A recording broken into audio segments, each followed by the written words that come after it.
It's sci time! Who's ready for some science awesomeness? Welcome to It's Sci Time. Today, we're uncovering the secrets of ionic and covalent substances. Have you ever wondered why pool water can be particularly hazardous when it's near live wires? The answer lies in the surprising connection between pool water's chemistry and electrical conductivity. If curiosity has sparked your interest in uncovering the answer, then you're on the right path. Why is pool water dangerous near live wires? Are you ready? It's Sci Time! Compounds. In our everyday lives, we can deny the fact that we encounter different forms of compounds. So what are compounds? These are chemical substances made up of two or more elements that are chemically bound together in a fixed ratio. This just means that when two hydrogen atoms and one oxygen atom combine through what we call a covalent bond, a water molecule is formed. There are types of compounds formed based on their bonds. We have the ionic compounds and the covalent compounds. First, ionic compounds. These are chemical compounds composed of ions held together by electrostatic forces termed ionic bonding. They are neutral overall but consist of positively charged ions called cations and negatively charged ions called anions. Examples of ionic compounds include your sodium chloride, which is commonly known as your table salt, and sodium fluoride, which is a component of toothpaste. Ionic compounds are formed between a metal element, which is your cation, and a non-metal element, which is your anion. In ionic bonding, the metal element donates an electron to the non-metal element, achieving stability. Next, we have the covalent compounds, which are molecules formed by the covalent bonds, in which the atoms share one or more pairs of valence electrons. And these compounds are formed between two non-metal elements. Most of the non-metal elements have half or more than half of valence electrons in their respective valence shell. During covalent bonding, the two non-metal elements share electrons to achieve stability.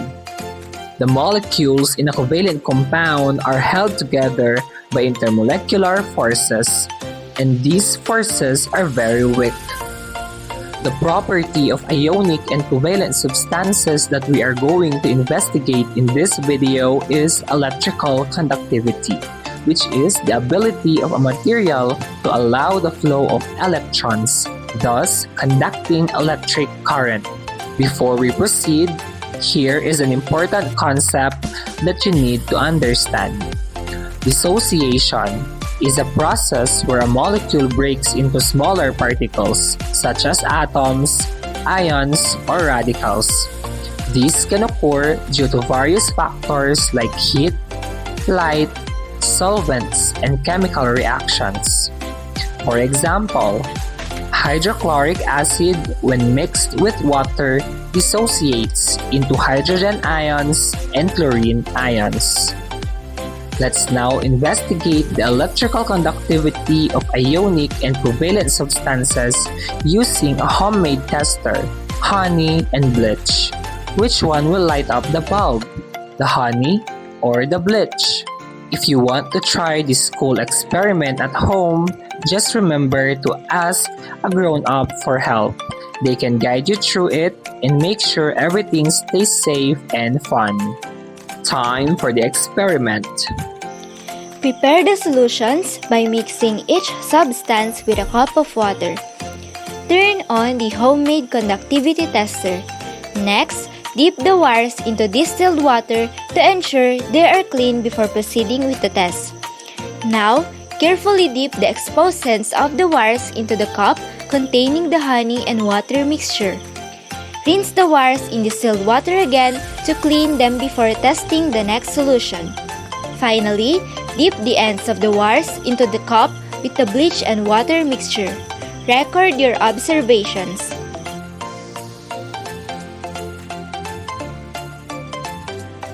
Let's now review our findings on the experiment and explore the differences in electrical conductivity between ionic and covalent substances. What type of compound is honey? How about bleach? Honey is a covalent compound, while bleach is an ionic compound. In which of the following solutions you tested did the bulb light up and did not light up? The bulb lighted up in bleach solution, while it did not in honey solution. Why are there substances that when dissolved in water can conduct electricity like the bleach? Because they can dissociate, and these are the ionic substances which produce ions that allow the flow of current, hence conducting electricity. Why are there substances that when dissolved in water cannot conduct electricity like the honey? Because they cannot dissociate, and these are the covalent substances, which produce molecules instead of ions that do not allow the flow of current, hence cannot conduct electricity. How do you describe the electrical conductivity of ionic substances and covalent substances? Ionic substances are electrolyte because they can dissociate in water, producing ions which allow the flow of current, while covalent substances are non-electrolyte because they do not produce ions when dissolved in water, but rather they produce molecules that do not allow the flow of current. Let's go back to our primary inquiry question. Calcium hypochlorite is one of the chemicals added to pools. Why is pool water dangerous near live wires?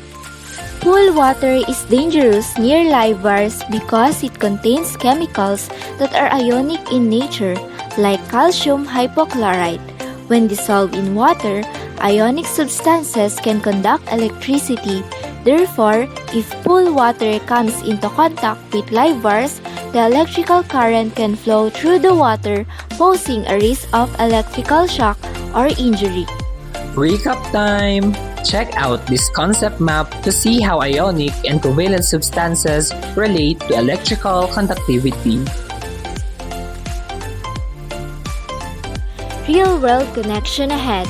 Let's put your new knowledge into action and explore how ionic and covalent substances impact our everyday lives. A grade 12 student gathered water samples from a lake near a cabbage farm in Santa Catalina, Ilocos Sur. Prior to that, the student saw that there are water lilies thriving in the lake. The student subjected the water samples to conductivity test and observed that the bulb lit up. She concluded that the water is contaminated with substances like fertilizers from the nearby cabbage farm. Discuss briefly how the contamination of the lake with agricultural waste like fertilizers made it positive for electrical conductivity tests. Potassium chloride is an ionic compound. Agricultural waste consists of ionic compounds. When the lake got contaminated by this, the ionic compounds dissociate and thus the lake can conduct electricity. Thanks for joining us on this sci-time adventure. We'll catch you again in our next episode, packed with more exciting science discoveries.